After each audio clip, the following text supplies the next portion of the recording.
Hello guys, I hope you all are doing well. Today's question for the Saturday answer writing discussion video is, what are the salient features of inclusive growth? Has India been experiencing such a growth process? And also analyze and suggest measures for inclusive growth. So now you see there are three parts in one simple question, and inclusive growth I've selected because inclusive growth has already been completed, and definitely once we complete a topic we can start writing answers on that so that we know how much have we prepared from that topic.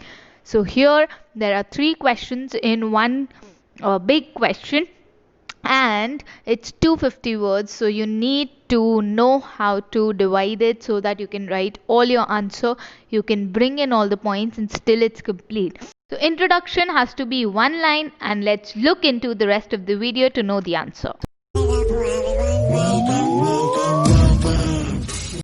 The first thing after introduction that you have to mention about is features. Now I am gonna make you remember features in such an easy way that you would never have to come and revise about the features of inclusive growth, or you can know about how to link these points, these theories for your benefit, so that the next time you don't have to just mug up, chartify or anything, you can just think about it and write.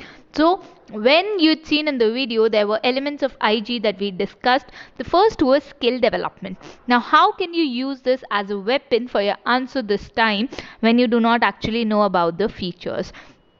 If there is skill development of whom? Of masses, of people, right? So inclusive growth is what? It is participatory in nature. Why? Because it involves masses and it develops them, it develops the skills in them. So the first is definitely participatory in nature. Then if you see, we have financial inclusion. So if you have financial inclusion, if you are teaching people about everything related to finance, it is leading to culture of saving. So can we say that yes, it initiates a virtuous cycle of economic development? So with financial inclusion, you have related economic development and it leads to culture of saving. So that could be a second feature of financial inclusion is done. Then we come to social development. So when we have social development, what are the social issues? The regional issues, the social issues, the gender issues and everything. And IG tends to promises to portray all of these as a common issue and then look for its solution. So yes, it includes the regional, social and gender disparities and work accordingly. That could be a third feature. Then we have technological advancement. So yes, if we have technology, employment becomes easier because working age population can apply, can proceed. So definitely it's easier than it was before the technology.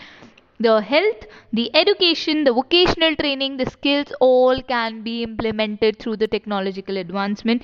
So yes, it works towards their employability, it works towards the betterment and working age, health, education, you can add all of them. So your four features are done. And then you have the last one, that is economic growth. So yes, since it ensures social development, it will definitely help in economic growth, and thus you can conclude your features. The 5 points are ready and you do not even have to mug it up right now. If you have to see, look at it and know about it, the first point was participatory, the second point was culture of saving, the third is the regional social disparities, fourth is technology, and fifth is the social development, economic growth. Then we come to, has India been experiencing such a growth process? So here definitely you have to write about yes, they have been, and that is why we had this option there. All the notes are there already in the inclusive growth video. You can go and check it out there, know about it, read the theory and everything, and then come back to this answer. So here we'd already written that high growth though has been achieved, but there has been an inequality in the benefiting. How? Because the Indian masses in terms of the poverty and employment opportunities and regional imbalances have not been able to cover up. So yes, you'll write that yes, they have been achieved but not beneficial because 65% of Indian economy is dependent on agriculture sector, but it contributes only 18% to GDP, and services sector contributes 55% but has the least dependence of the India's growth process, and accordingly you can write your answer. So two parts of your answer is done. The third part says the measures for inclusive growth. Again, I came up with this because I have written down these 5 points to somehow gomify all my answers to this. And I've been telling you, you do not have to focus on the answers, that is the theoretical part. You have to focus on the practical part. You have to focus on the current affairs and relate everything here. How? If you have the first point, skill development, you know skill development is what about people, about the participatory thing, right? So measures could be what, like we'd written already in our inclusive growth video, we have it there, that the first point you can relate to, that yes, according to economic survey 2017, 30% of youth in India are NEET. So industrial training institutes should be energized for highly trained workforce and employment of conventionally trained youths. So skill development, a measure is also completed, a feature was also done.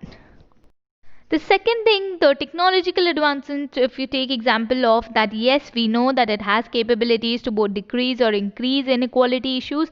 So yes, initiatives like Digital India Mission should be implemented. See, your measures, your suggestions, your solutions, your way forward should always have the practical aspect, the present aspect that you have, that the government has been taking this, or the target was this, or anything like that. So yes, about the social development and economic growth, you can write about that the target of becoming $5 trillion economy by 2024 to 25 can allow India to reduce inequality, increase social expenditure, provide employment, and thus proceed towards the inclusive growth. And accordingly, the social development thing, you can put in investment in social structures which not only boost growth but create a healthy and capable generation to handle future work, which again leads to inclusive growth there. Alright guys, this was it with today's video. I wanted to write over the answer thing, the features, the measures and everything, because I wanted to share with you guys how you have your notes part written, and then you can just gumify your things, your notes, and then write an answer.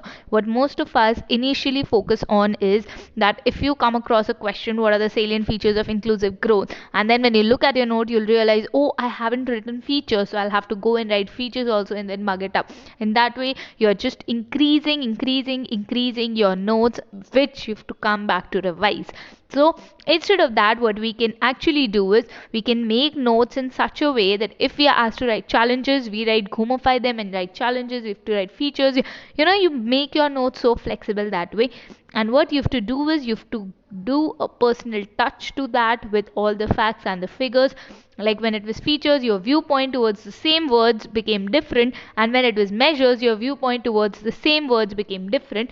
But in measures, you have to press upon why you are giving this suggestion, and because of that pressing upon, you have to write about how the target or the fact or the figure of changing this way or coming across this way, that can be done. So accordingly, you need to mention all of these. So focus more on current affairs. We next meet on Monday. Until then, thanks for watching and keep studying.